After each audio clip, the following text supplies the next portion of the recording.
Chairman, and thank you for holding this hearing.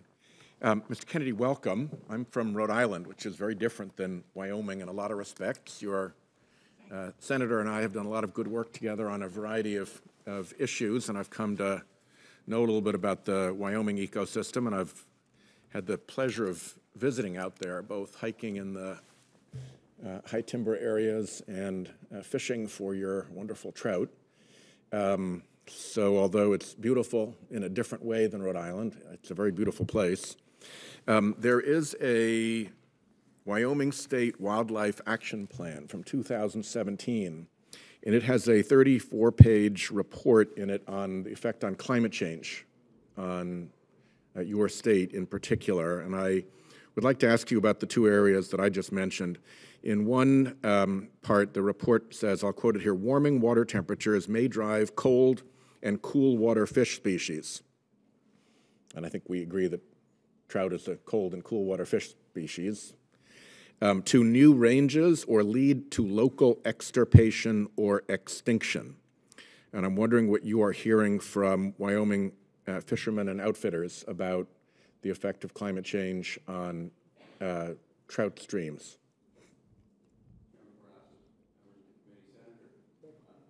Mic on. Chairman Barrasso, members of the committee, Senator, thank you for the question. We had talked about earlier about making reference to our State Wildlife Action Plan, and we certainly take that plan very serious. May I just interrupt? Is that in the record of the proceedings? If not, I'd like to ask that the 34-page section on climate change be added to the record of the proceedings. Without objection. We're talking about it. Thank you. Please go ahead, Mr. Kennedy. Thank you for the question. We take it quite serious. We have not heard a lot of negative perspectives or input yet from our constituents with respect to the fisheries. I think that reference in the report, we're anticipating and seeing that in other areas, and certainly scientists are recommending to us to be ready to be flexible and adaptable in that regard. But our fisheries right now in Wyoming, cold water fisheries, trout fishing, as you referenced, you've taken advantage of recently, is the best in the country, and it's really, really good right now. So it's just a forecast for us and a standby to be ready to be flexible in our management if necessary. And the other element is the sort of high timber in Wyoming, which is beautiful for backpacking and hiking and riding and all of that.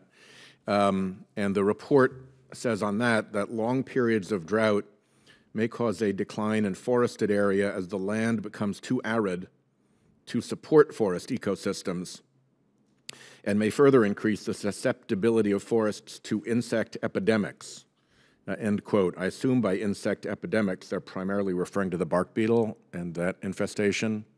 So I've flown over and seen these, what look to me like miles of formerly verdant forest that is now dead sticks, brown and gray across the mountains. What are you hearing from your outdoor and lumber industries about what's happening in the forests and the changes that are happening there?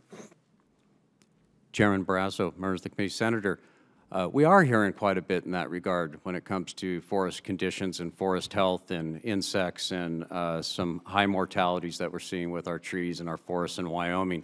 We do hear from our sportsmen in that regard. We have forests and trail systems in Wyoming that are impassable right now. We have places that historically you could get back and hunt off of horses and hike where we simply can't do that right now.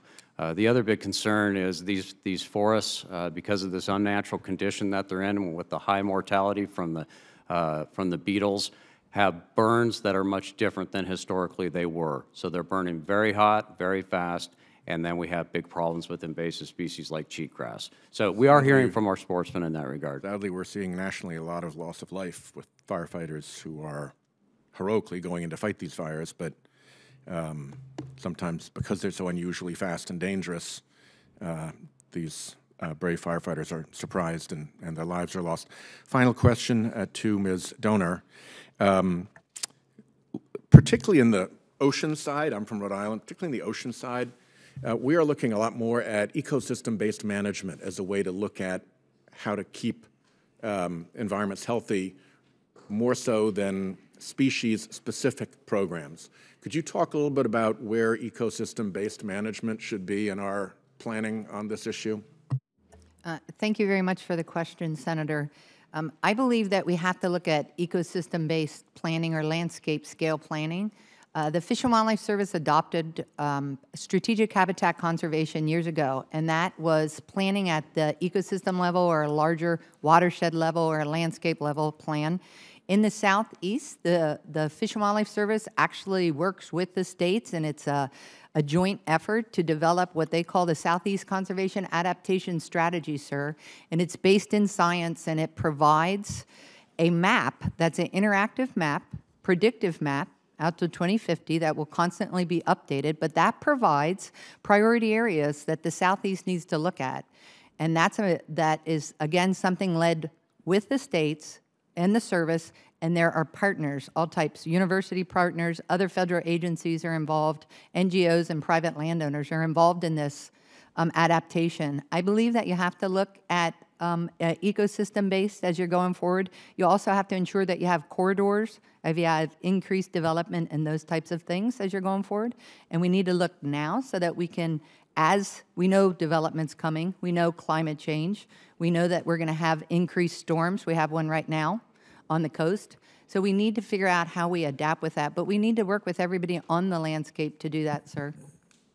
Thank you, Chairman. Thank you, Senator Whitehouse.